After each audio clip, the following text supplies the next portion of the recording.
दोस्तों, श्री कृष्ण को भगवान विष्णु का अवतार माना जाता है।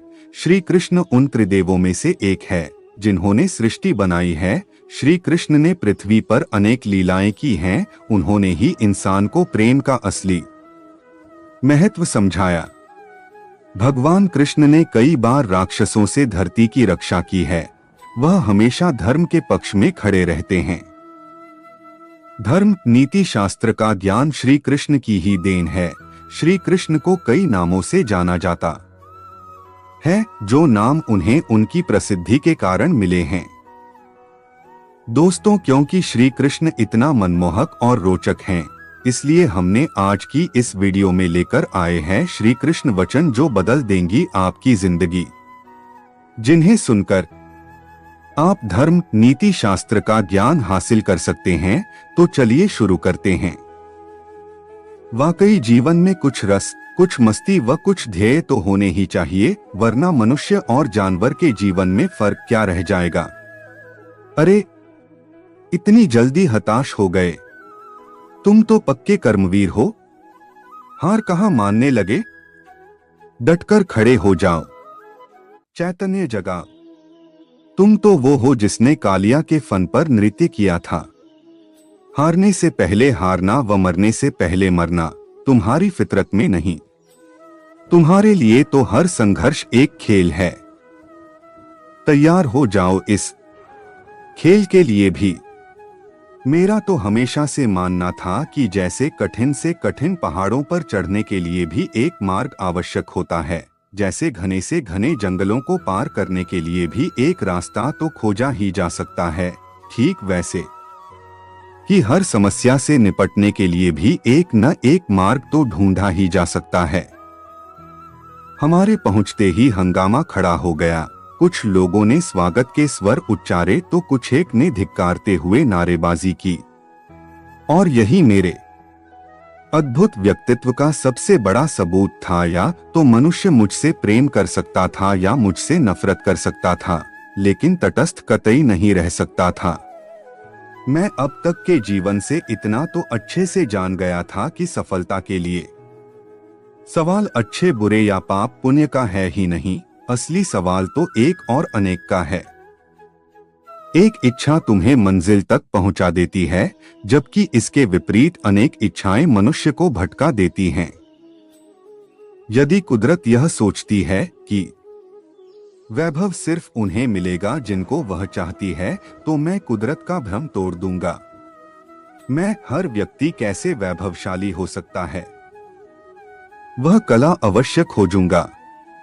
यही क्यों, अपनी बात सिद्ध करने के लिए एक दिन मैं स्वयं कुदरत को वैभव की परम ऊंचाई पर बैठकर दिखाऊंगा।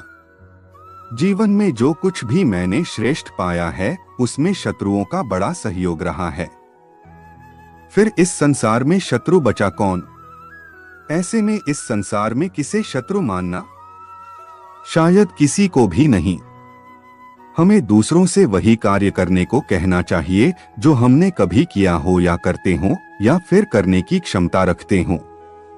इच्छाएं पूरी होना न होना या संकटों का आना जाना, यह सब तो जीवन के उस खेल का एक हिस्सा है जिससे यह जीवन बना है। अतः जब तक सांस चल रही है, जीवन का यह खेल तो जारी ही रहेगा। यदि कोई संकट का समाधान नजर न आए तो डटकर उसका मुकाबला किया जा सकता है, परंतु जिस समस्या का कोई समाधान ही न हो, तब तो समझदारी इसी में है कि उसे प्रकृति के न्याय पर छोड़कर तत्काल चिंता मुक्त हो लिया जाए।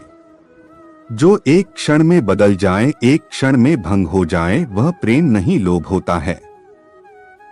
हर शख्स अपनी जगह सही है, कमियां और बुराइयां बेतुकी बातें हैं। परिस्थितियां हमें बिगड़ने के लिए नहीं, सुधारने के लिए आती हैं। बाबा तेरे अलावा कौन देगा सुकून, मेरी रोती हुई आंखों को किसको देखूं कि नींद आ जाए। जो अपने लक्ष्य के प्रति समर्थ है, वह सफलता की ऊंचाइयों को छू सकता है। किसी के साथ दुख बांट पाना भी एक तरह का सुख है। मुझे नहीं किसी और को पाने की तृष्णा, मेरे गुरु मेरे आराध्य हो आप श्री कृष्णा। किससे कब और कितना बोलना है, अगर तुमने यह समझ लिया तो तुम अपनी जिंदगी के सार्थक बन चुके हो। सहना चाहिए, मौके पर कहना भी चाहिए और शांति के साथ रहना भी चाहिए।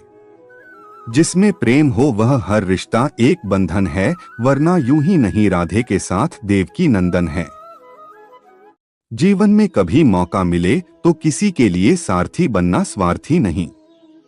सेहत के लिए योग और किसी की जरूरत पर सहयोग, दोनों से ही जीवन बदलता है। जब जिंदगी में बुरा समय आए तब समझ लेना कि अच्छे कर्म का समय आ गया है। कन्हैया जी हमारे पालनहार है, उनके नाम मात्र से ही होता दुखों का सहार है। जान से ज्यादा अनुभव बड़ा है, अनुभव से ज्यादा जिंदगी बड़ी है। जिंदगी में रिश्तों की कमी है और रिश्तों में प्रेम ही नहीं है। हमारे भविष्य का आधार आज के यथार्थ लिए गए निर्णय पर निर्भर करता है। अपने जीवन में कभी भी ना किसी को आनंद में वचन देना, क्रोध में उत्तर दे और ना ही दुख में कभी निर्णय ले। इंसान की सोच ही उसकी सबसे बड़ी पहचान है, वरना दुनिया में एक नाम के अनेक इंसान हैं। हम कृष्ण के कृष्ण जी हमारे हैं, हम सब कान्हा के सहारे हैं। हे कन्हैया हम पर कृपा करना, हम तो चरणों के दास तुम्हारे हैं।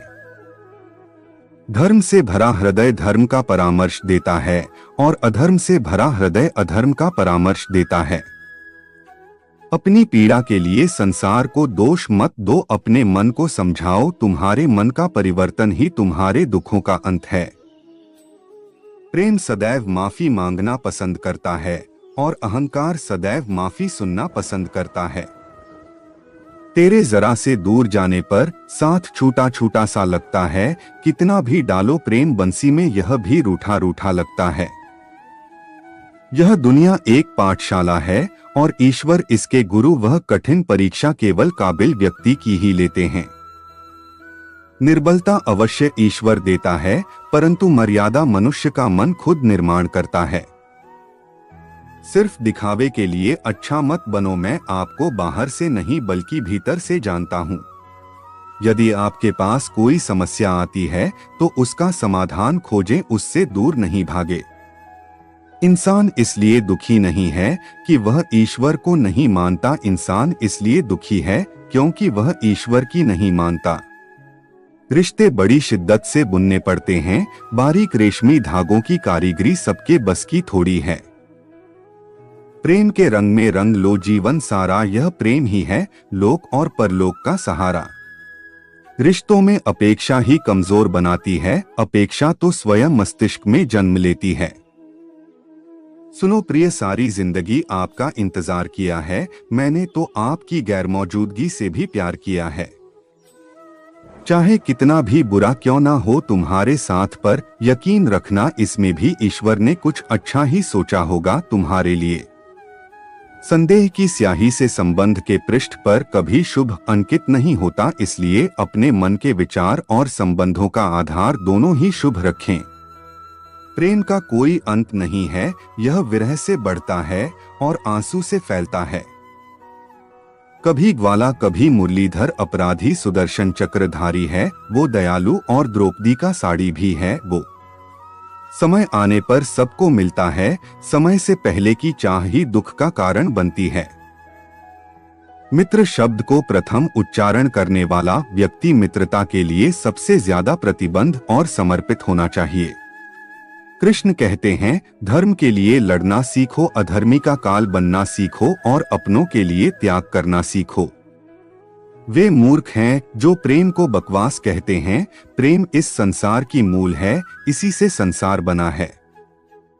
इस दुनिया में सब कुछ खोने योग्य है, केवल ज्ञान पाने योग्य है। मुश्किल घड़ी में अपने नहीं जब काम आते हैं, तब बचाने हर बला से मेरे घनश्याम आते हैं। अपने मन और आत्मा से कर्म करें और प्रेम करें तो जीवन आनंदित हो जाएगा।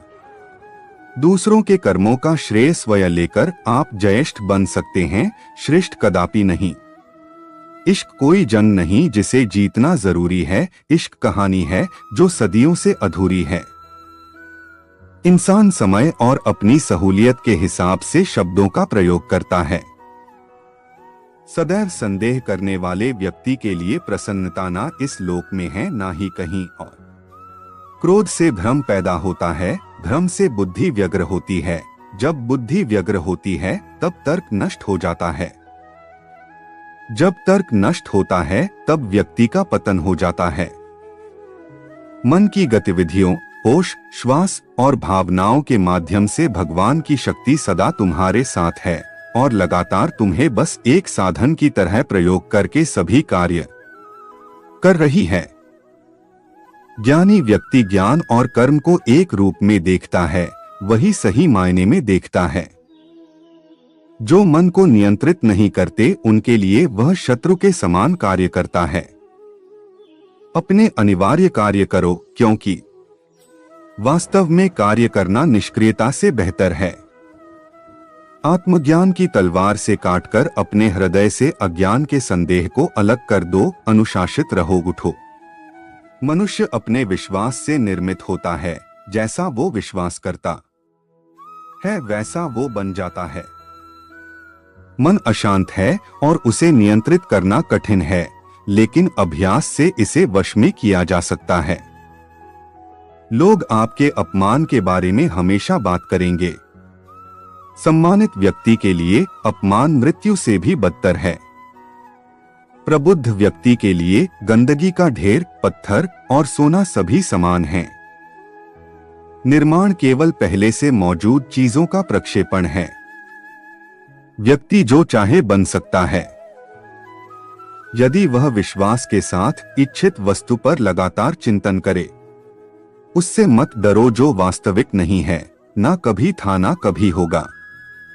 जो वास्तविक है वो हमेशा था और उसे कभी नष्ट नहीं किया जा सकता। ज्ञानी व्यक्ति को कर्म के प्रतिफल की अपेक्षा कर रहे अज्ञानी व्यक्ति के दिमाग को अस्थिर नहीं करना चाहिए। हर व्यक्ति का विश्वास उसकी प्रकृति के अनुसार होता है। जन्म लेने वाले के लिए मृत्यु उतनी ही निश्चित है जितना कि मृत होने वाले के लिए जन्म लेना। इसलिए जो अपरिहार्य है उस पर शोक मत करो। अप्राकृतिक कर्म बहुत तनाव पैदा करता है। सभी अच्छे काम छोड़कर बस भगवान में पूर्ण रूप से समर्पित हो जाओ। मैं तुम्हें सभी पापों से मुक्त कर दूंगा, शोक मत करो। किसी और का काम पूर्णता से करने से कहीं अच्छा है कि अपना काम करें, भले ही उसे अपूर्णता से करना पड़े।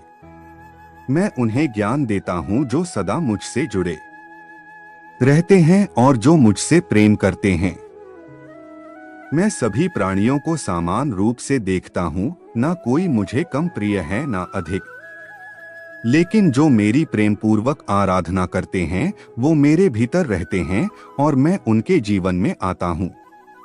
प्रबुद्ध व्यक्ति सिवाय ईश्वर के किसी और पर निर्भर नहीं करता। मेरी कृपा से कोई सभी कर्तव्यों का निर्वाह करते हुए भी बस मेरी शरण में आकर अनंत अविनाशी निवास को प्राप्त करता है। हे अर्जुन, केवल भाग्यशाली योद्धा ही ऐसा युद्ध लड़ने का अवसर पाते हैं जो स्वर्ग के द्वार के समान है। भगवान प्रत्येक वस्तु में है और सबके ऊपर भी। बुद्धिमान व्यक्ति का मुख सुख आनंद नहीं लेता। आपके सार्वलौकिक रूप का मुझे न प्रारंभ न मध्य न अंत दिखाई दे रहा है। जो कार्य में निष्क्रियता और निष्क्रियता में कार्य देखता है वह एक बुद्धिमान व्यक्ति है। मैं धरती की मधुर सुगंध हूँ, मैं अग्नि की ऊष्मा हूँ, सभी जीवित प्राणियों का जीवन और सन्यासियों का आत्मसंयम हूँ। तुम उसके लिए शोक करते हो जो शोक करने के योग्य नहीं है और फिर भी ज्ञान की बातें करते हो। बुद्धिमान व्यक्ति ना जीवित और ना ही मृत व्यक्ति के लिए शोक करते हैं। कभी ऐसा समय नहीं था जब मैं, तुम या ये राजा महाराजा अस्तित्व में नहीं थे, ना ही भविष्य में कभी ऐसा होगा कि हमारा अस्तित्व समाप्त हो जाए। कर्म मुझे बांधता नहीं, क्योंकि मुझे कर्म के प्रतिफल की कोई इच्छा नहीं। हे अर्जुन, हम दोनों ने कई जन्म लिए हैं, मुझे याद है, लेकिन तुम्हें नहीं। वह जो वास्तविकता में मेरे उत्कृष्ट जन्म और गतिविधियों को समझता है, वह शरीर त्यागने के बाद पुनः जन्म नहीं लेता और मेरे धाम को प्राप्त होता है। अपने परम भक्तों जो हमेशा मेरा स्मरण या एक चित्त मन से मेरा पूजन करते हैं, मैं व्यक्तिगत रूप से उनके कल्याण का उत्तरदायित्व लेता हूँ। कर्म योग वास्तव में एक परम रहस्य है। कर्म उसे नहीं बांधता जिसने काम का त्याग कर दिया है। बुद्धिमान व्यक्ति को समाज कल्याण के लिए बिना आसक्ति के काम करना चाहिए। जो व्यक्ति आध्यात्मिक जागरूकता के शिखर तक पहुंच चुके हैं, उनका मार्ग है निस्वार्थ कर्म जो भगवान के साथ संयोजित हो चुके हैं। उनका मार्ग है स्थिरता और शांति। यद्यपि मैं इस तंत्र का रचयिता हूँ, लेकिन सभी को यह ज्ञात होना चाहिए कि मैं कुछ नहीं करता और मैं अनंत हूँ। जब वे अपने कार्य में आनंद खोज लेते हैं, तब वे पूर्णता प्राप्त करते हैं। वह जो सभी इच्छाएं त्याग देता है और मैं और मेरा की लालसा और भावना से मुक्त हो जाता है, उसे शांति प्राप्त होती है। मेरे लिए ना कोई घृणित है ना प्रिय, किंतु जो व्यक्ति भक्ति के साथ मेरी पूजा करते हैं, वो मेरे साथ हैं और मैं भी उनके साथ हूँ। जो इस लोक में अपने काम की सफलता की कामना रखते हैं, वे देवताओं का पूजन करें। मैं ऊष्मा देता हूँ, मैं वर्षा करता हूँ और रोकता भी हूँ, मैं अमरत्व भी हूँ और मृत्यु भी। बुरे कर्म करने वाले सबसे नीच व्यक्ति जो राक्षसी प्रवृत्तियों से जुड़े हुए हैं और जिनकी बुद्धि माया ने हर ली है, वो मेरी पूजा या मुझे पाने का प्रयास नहीं करते। जो कोई भी जिस किसी भी देवता की पूजा विश्वास के साथ करने की इच्छा रखता है, मैं उसका विश्वास उसी देवता में दृढ़ कर देता हूँ। हे अर्जुन, मैं भूत, वर्तमान और भविष्य के सभी प्राणियों को जानता हूँ, किंतु वास्तविकता में कोई मुझे नहीं जानता। स्वर्ग प्राप्त करने और वहां कई वर्षों तक वास करने के पश्चात एक असफल योगी का पुण्य एक पवित्र और समृद्ध कुटुंब में जन्म होता है। केवल मन ही किसी का मित्र और शत्रु होता है। मैं सभी प्राणियों के हृदय में विद्यमान हूँ। ऐसा कुछ भी नहीं, चेतन या अचेतन, जो मेरे बिना अस्तित्व में रह सकता हो। वह जो मृत्यु के समय मुझे स्मरण करते हुए अपना शरीर त्यागता है, वह मेरे धाम को प्राप्त होता है, इसमें कोई संशय नहीं है। वह जो इस ज्ञान में विश्वास नहीं रखते, मुझे प्राप्त किए बिना जन्म और मृत्यु के चक्र का अनुगमन करते हैं। दोस्तों, आशा करता हूं आप लोगों को हमारा यह वीडियो पसंद आया होगा। वीडियो अच्छा लगा हो तो वीडियो को लाइक जरूर करें।